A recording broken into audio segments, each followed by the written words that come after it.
സർപ്പദോഷം എന്നത് അതികഠിനമായ ദോഷമാണ്.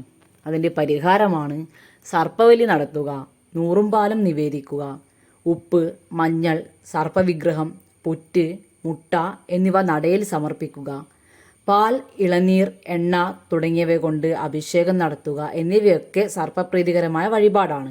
മാതൃശാപത്താൽ ചുട്ടുനീറുന്ന നാഗങ്ങൾക്ക് വെള്ളത്തിൽ പാലൊഴിച്ചുള്ള സ്നാനം ചെയ്യുന്നവരുടെ ഗൃഹത്തിൽ സർപ്പഭയമുണ്ടാകില്ല.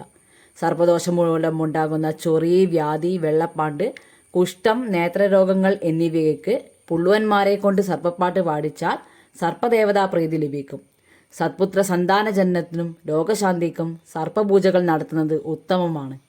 എരിക്കിൻ പൂവും കൂവളത്തിലെയും ചേർത്ത് കെട്ടിയ മാല നാഗരാജാവിനും, വെളുത്ത ചെമ്പകപ്പൂക്കളും മഞ്ഞ അരളിയും ചേർത്ത് കെട്ടിയ മാല നാഗയക്ഷിക്കും, കവുങ്ങിൻ പൂക്കലയും ചെത്തിപ്പൂവും ചേർത്ത മാലകൾ വൈഷ്ണവ സാന്നിധ്യമുള്ള നാഗദേവതകൾക്കും നൽകിയാൽ നാഗശാപം ഒഴിവായി കിട്ടും.